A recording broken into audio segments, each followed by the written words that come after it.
Start with one of the people who dreams up some of this madness, executive producer Neil Baer.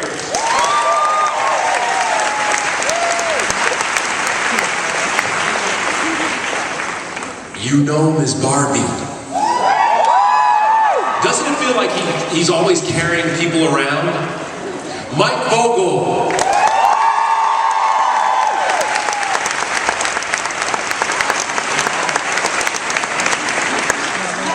She plays Julia. She is everyone's favorite redhead, but props to her for dressing up for Comic-Con today, Rochelle Lefebvre.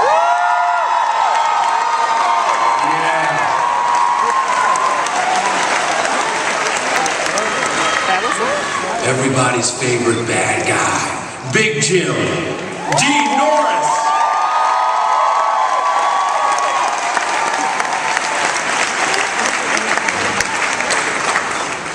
Once again, lots of love to the folks who dressed up and got in the Comic-Con spirit.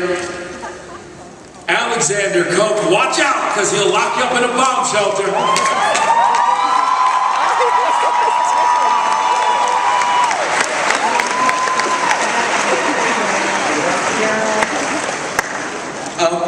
You want to think twice before you visit this guy's cabin. Sam Boudreau, Eddie Cahill.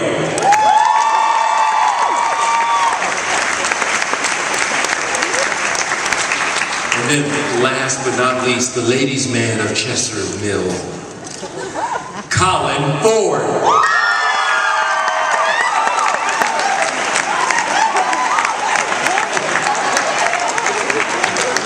All right, you guys all take a seat, sit down.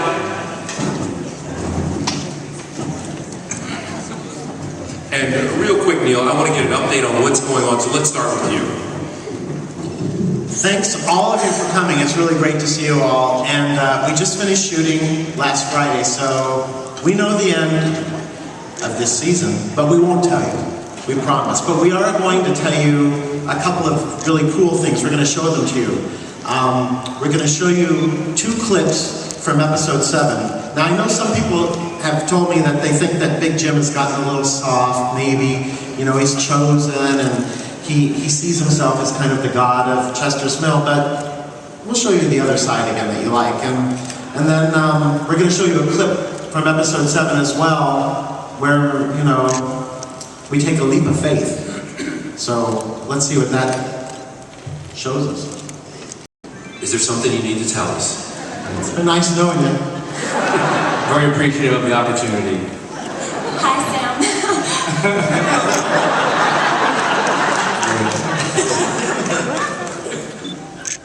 What is happening with Barbie? And you guys have no problem killing characters in this show. So, are we going to see the departure of more characters throughout the rest of the season? Of course we are. No one is safe under the dome. Last year I think we had 16. We have on the ceiling of our office what we call heaven, and we have everybody up there, and we have Dodie, and we have Angie, and we have Linda, and we have Reverend Coggins, and then we have a few more that are becoming this season. We kind of have kept the body count down a little bit at the beginning of the season so that we can like rev it up for the end. I just want to know, how hard is it for the actors to read a script and say, wow, we're losing somebody this episode? How tough is that to watch friends go? You have to ask Alex that, because every time I come to North Carolina, I don't he know. asks me. It's tough, you know, you grow so close to that person, you love them, especially with Britt, like, I was the only person she was working with for like, I don't know, 4 or 5 episodes, and we like developed this close bond, and then, you know, reading the first episode, you're like, this is really happening, like, she's gonna be gone, but you never know. You never know what, when someone's gonna go, and you never know when they, you know, come around again. No, because you saw like Jolene last year made a great appearance, and it's good to see her come back, and it's like we're all a tight-knit family. So. Which also leads to the question, Neil, can people come back from heaven? Well, as Alex just said, Jolene, who played Dodie, came back to haunt Dean Big Jim. So when you're dead, but it doesn't mean you can't be an avatar at some point and come back. So there are no set rules. We said goodbye to Angie and Linda, but you know, there are certainly possibilities that one of them might be back. Really? Oh yeah. Let's talk about the dome. Are we closer to people getting out of the dome? Well, you'll have to, yes. One of our characters, guess who? You just saw a clip. One of our characters might get out of the dome this season.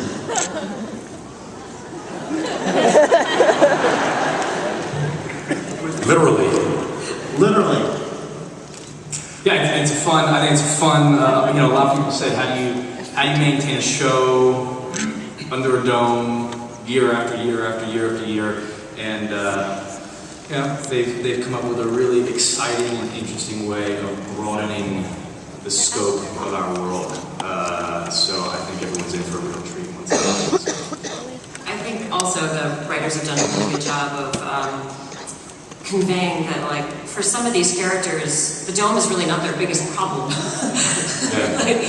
And so I think it becomes a case of, so wherever you go, there you are, you know, whether you're under the dome or you find a way out or you, you know, whatever those experiences are, the problems, the difficulties of the relationships, the psychopathy, like whatever it is, will follow you wherever you go. And we hope that whatever happens in the show, you'll want to watch those characters still wrestle with those demons and still wrestle with those relationships. Mm-hmm. How's it been working in the new characters? Eddie, how's it been for you? It's been great. I fell into a really nice group of people. You know, first and foremost, that's kind of the experience I had.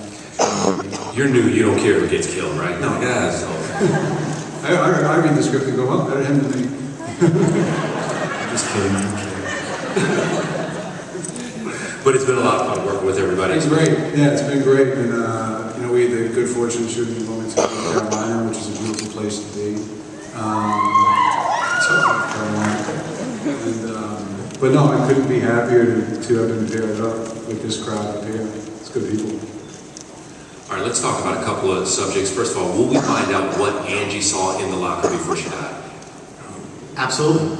Yeah, you know, like we said last year when we said we'd find out what the, you know, Big Jim's propane and that Barbie killed Julia's husband, we gave all the answers. We set up new mysteries, and we will definitely find out what's in that locker this year. Alexander, how about when will we find out who killed Angie? What about it? What do you want to know? You want me to just tell everyone? You can go ahead. I think these people. I don't know. Yeah, we will find out who the killer is, and Don't we know already?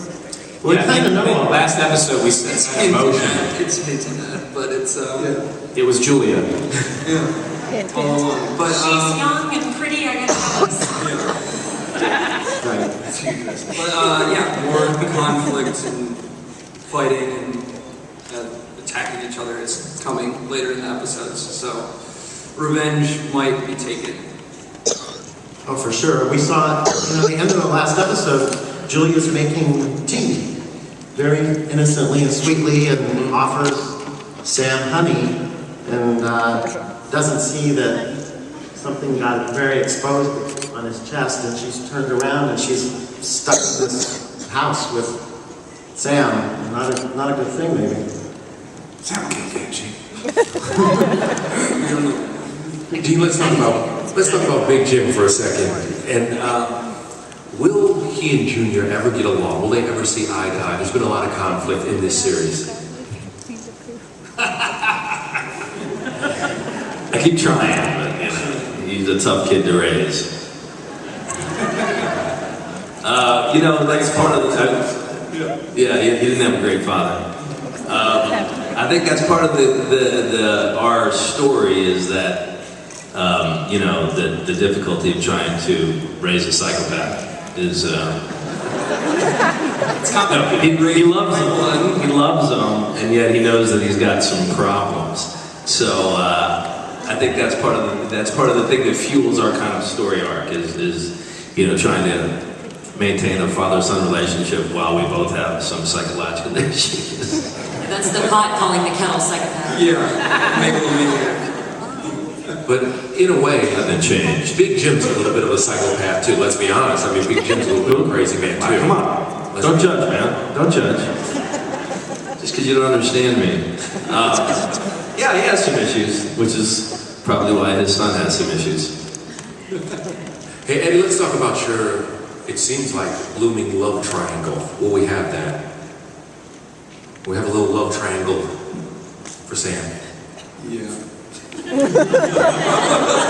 Yeah. Sam stepped over his bounds in the last episode that aired and had taken the shine to Julie and made a play for her and was very politely rejected. But nevertheless, took a shot. Yeah. Let's not make it weird. Let's not make it weird. Or That's tricky because I feel like we also, the episodes take place, obviously, every week, and I know this from watching shows, in my own life, where a week goes by and it might be a day in the life of the series, but for you, when it's been a whole week, you sort of feel like time moves faster and it's been longer. We've really only been under the dome for about a month. And so one of the things that was a little bit tricky was, conflict between Julia and Barbie, introducing someone else who might be like-minded and sort of find a way, but I also lost my husband a month ago, so it's like you want to sort of play carefully in that realm and try to keep it a little bit realistic, even though we are a sort of sci-fi show. I call it tricky, I call it slutty. Didn't say I wasn't having a good time. you're talking about a guy who's been in a cabin for the better part of 10 years. One day decides to take a walk outside, and there's a beautiful redhead in the forest. It's like, Hey, I'm in. and by the way, let's talk a little bit about how Barbie has, well, in the beginning, we didn't know whether he was a good guy or a bad guy. He starts the whole show by burying your husband. And so we're like, did he kill your husband? Didn't he kill your husband? Now you love him. So? What's that evolution? He's smooth. He's smooth. No, I think as you said, it's a difficult line to walk. Kind of pinning the reality of life and how people would react to, say your new love interest having offed your husband, but also the heightened chaos of a dome coming down around your town, which is equally as unbelievable. So that we framed it in a way, I think, where we see Barbie's hand was forced in a form of self-defense, and in a way he was, her husband was committing an act of love for her by making sure she was taken care of. So heading into the second season, I think we see more of what makes Barbie tick, which is he may have some violent tendencies in how he gets there, but he really is there for the people and there to defend the defenseless. Sounds like Barbie's gonna be okay. I just fell down in a hole. He did just take a little fall. I could hurt a bit. We'll see. Hey, let's talk about Joe a little bit, Colin, and struggling since the death of your sister. What's next for Joe?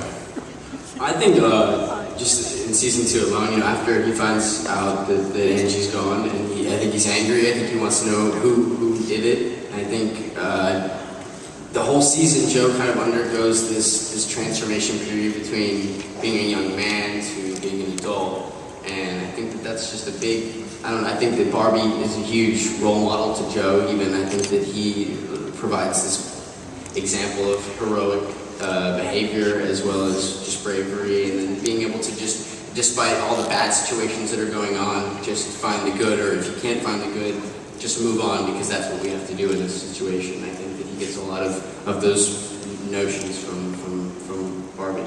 And he's messing around with Marie and Melanie. Yes.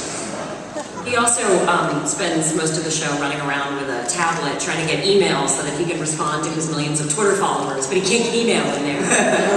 That's why he's not tweeting you back, ladies. Stop asking me why he's not tweeting you back. Because he doesn't have email under the dome. Yeah, but who's tweeting him? So we do find out. So, you know, especially with you guys, if you go to houndsofdiana.com, it's like the Hounds of Diana. We're the first show, I think. Maybe there's some others that have done this, but, you know, in episode 3, Joe and Junior got emails. You saw Junior got a video from his mother. That is kind of something we haven't even talked about yet, that she's alive. But who's sending that? And so we have a digital character who's working out of houndsofdiana.com. And so you can go to it and follow the tweets. And then we're going to actually maybe meet that character in episode 8. So that's pretty cool to start with a digital character and then find out that he's really a flesh and blood character we can introduce as well. And it's not just any talent, it's a Microsoft Surface. Hashtag swag. Still waiting for my Prius.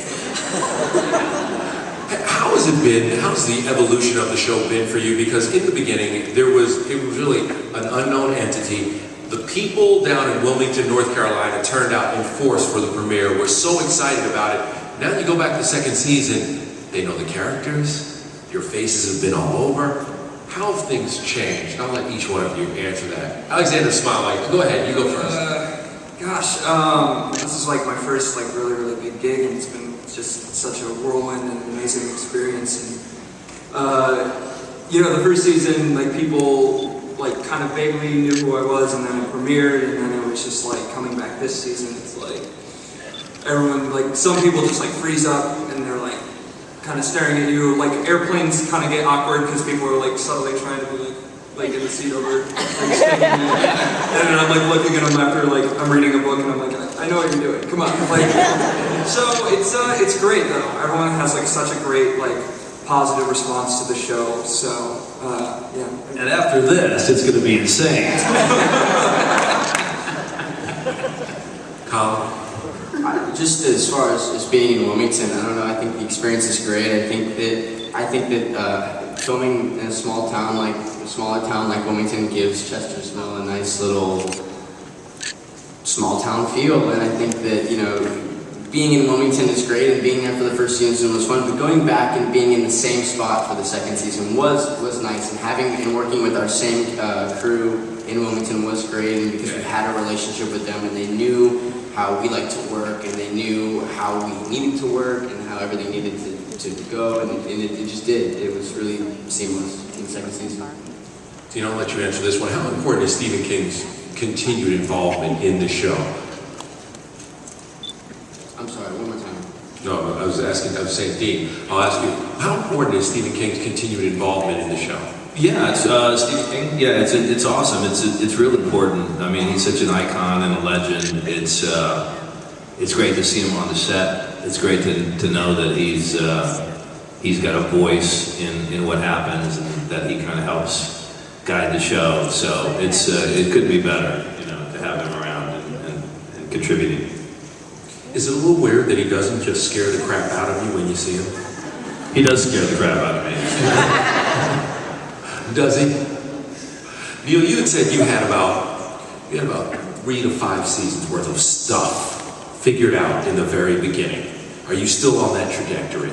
Oh yeah. Yeah, where we leave everybody at the end of the season, since we just finished on Friday, we could, we have great adventures ahead. I don't know that we even know what those are yet, but we've set it up so that we can keep going with folks like you. So we're hoping to do that because we have a lot of stories left to tell, and we can tell them in I think some cool ways. You saw in the clip the tunnels, so that's going to be something that's really, I think, interesting and really cool this season. How we find them, where they lead to, what they mean. So it opens up a whole new vista of storytelling for us. Yeah. Rochelle, let's talk about Julia for a second. And do you ever see any of yourself in your character? A little more this season, because she's more physical. No jokes about the love triangle. She's a little more physical this season, and is kind of. I don't know, I feel like maybe Barbie's rubbing off on her. She's becoming a little more active and kind of take charge and faces off with Big Jim a little more.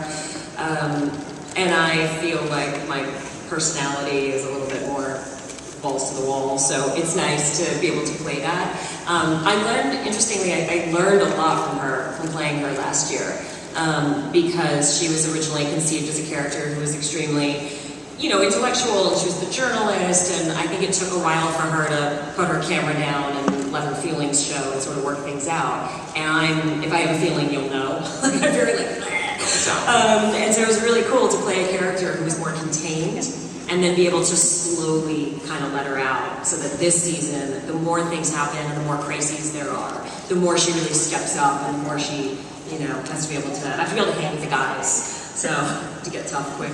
You also feel like you're either on her team or Big Jim's team. Yeah, I definitely think this season is about dividing lines, and there's a push-pull for the town, and I think it's really a competition between, you know, someone who wants power and is having trouble getting it, and someone who doesn't want it and is kind of having it thrust upon them. I think Julia's like a reluctant leader, but she'll do whatever she has to do to look after people and loosen on the way, so whatever conflict that creates. Because I have this insatiable desire to find out secrets about this show, is there anything coming up? Can you give us a hint of something that will make our jaws drop, besides Barbie dropping, literally? What are you allowed to tell? Go ahead.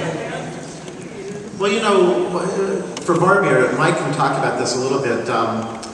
You know, he served, you know, in the military, and I don't know, I always thought from the first season that he was from a working class family. He seems kind of like a strong, really good values kind of guy, but... Yeah, we get to come face to face with Barbie's father this year in a new and open world, and we find out that he in fact could have been a trust fund baby,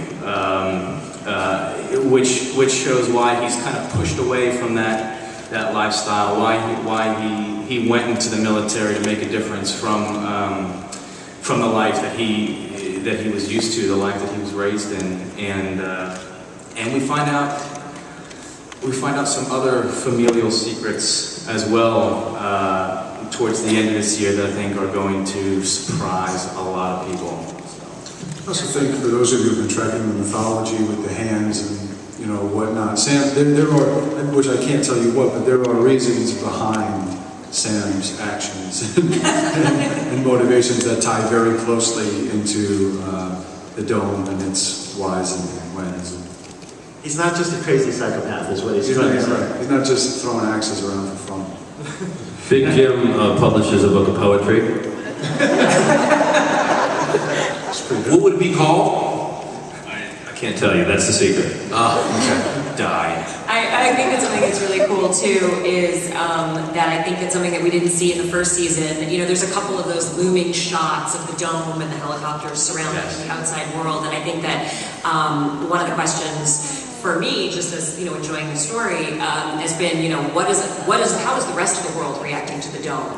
And what are they doing out there? And this season, you will get your first glimpse of, in a small way, of what the impact of the dome has been and what people around it are doing about it and how they're reacting to it. And so I think it's really interesting. Yeah, because it's been a while since we've had that play, with that much play with the outside. Right, because we're in the fishbowl, but outside the world is a different place now that this thing is there. And so what does that look like, and how are people reacting to it, and what are they doing? So it's cool to look at that.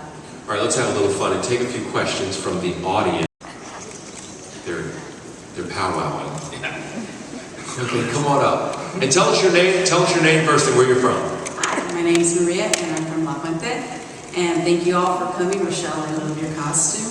This question is for Alexander. What's more important to Junior, finding out where his mother is or who killed Angie? That's a tough thing. You know, I've always thought that there's kind of this missing love that Junior craves in his life, and not to get weird and well, okay, come on. I have a megalomaniac father. I have a mother who abandoned me, and an alcoholic murderer. Really great role models. You had it pretty good. So yeah, no wonder I turned out all right. But yeah, I think he's a person who craves love and affection and approval so much. Yeah, lots of that. And I think because it's such a pressing matter who the serial killer is and who killed this love of Junior's life, that he wants to find the murderer first and foremost, and then the mother stuff is kind of on the back burner because he can't really deal with that until he gets outside of the dome. So I think Angie, step 1, step 2, mom. I'm gonna tell your mother you said that. She's still alive. Go ahead. Hi. Well, first I must say, Colin Ford, it's really nice to see you on something that's, well, from Supernatural.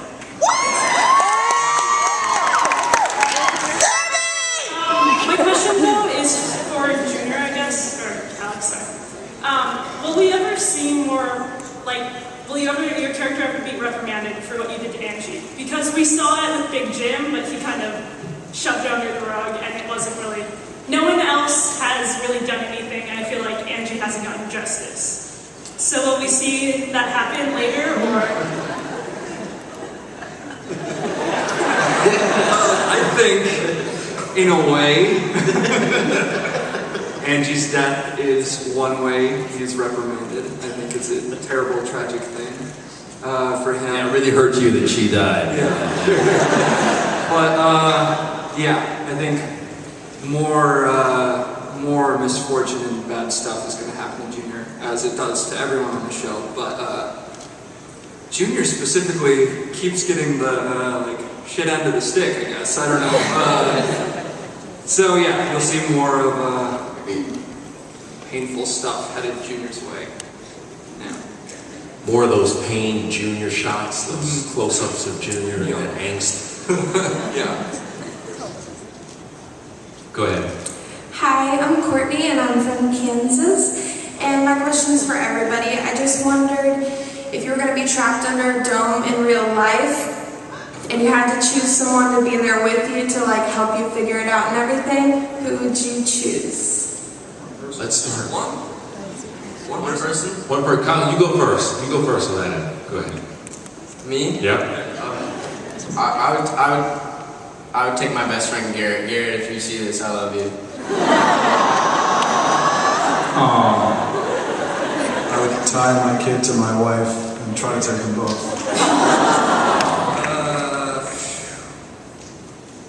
I will say, yeah, Pete, why not?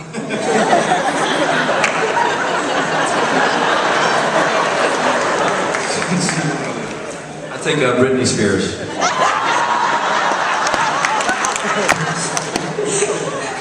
I was going to say my dog, but if he's taking Britney Spears, I'm taking Clive Owen. I think Chuck Norris would be an answer for everything. I'll take CBS with me. It's your dome. By the way, who would you take? Alex. There you go. And would the dome be in Kansas? Hi, my name is Lynn. My question has to do with Stephen King's involvement in this show.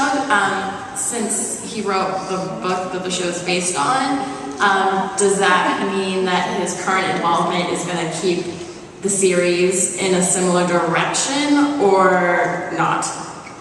Well, Stephen wrote the first episode of this season, and so that was a way of Stephen continuing to put his really strong imprint on the show, so that we've gone a bit past the book in some ways because the book is only about a week or so, and now as Rochelle said, we're in a month by the end of the season, and so we wanted Stephen to do the first episode this year so that he could lay the groundwork for this season.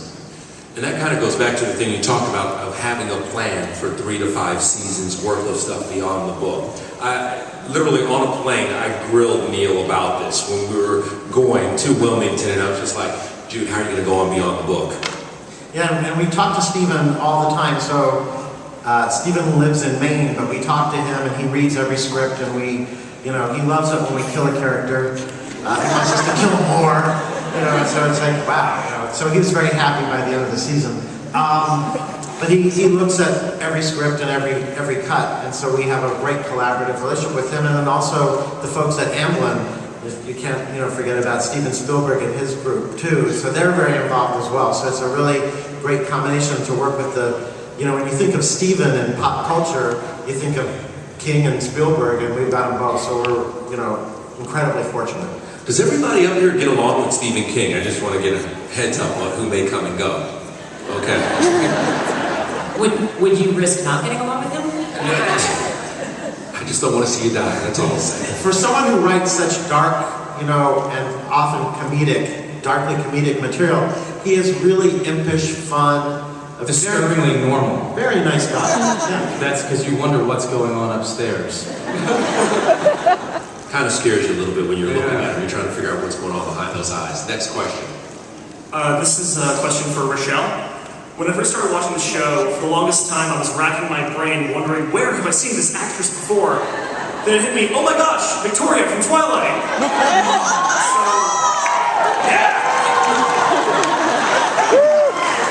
So it's more of a request than a question, but if you would indulge me, could you please say, I'm the one with the wicked curveball? Well. Do it! Oh, it's been a long time. Forgive me. It's been a while.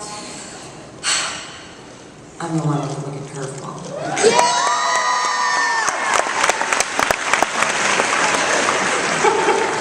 Yes. Love you, Michelle.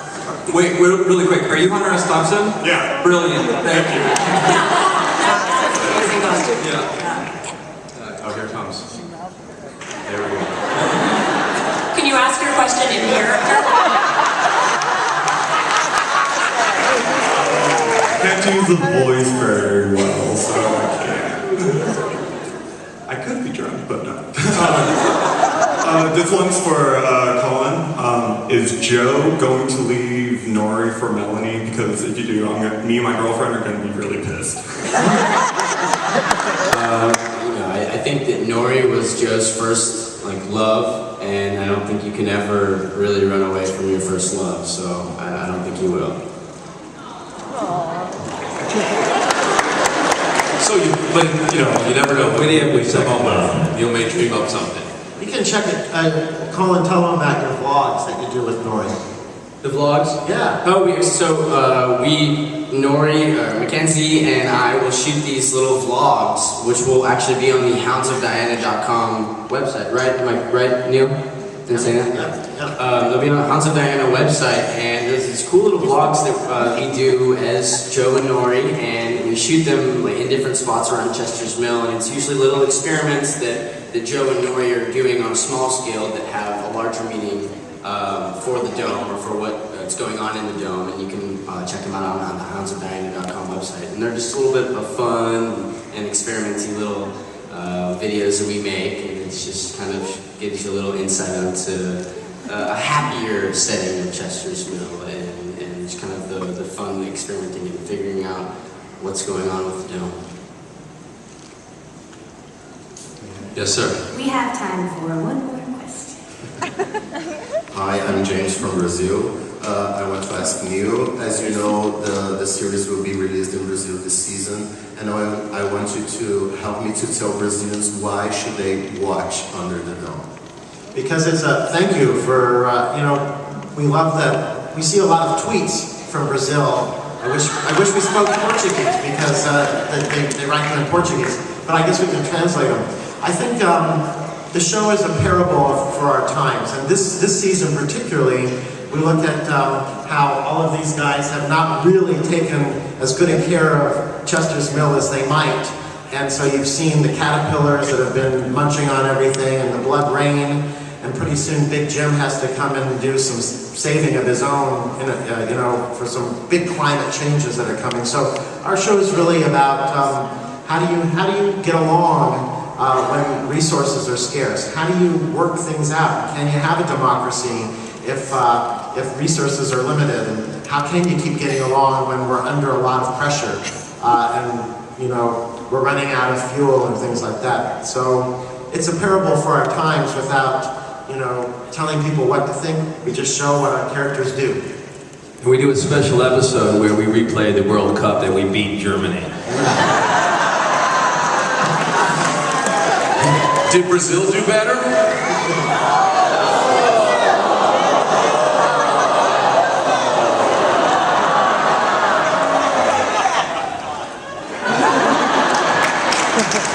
Thank you for that question from Brazil.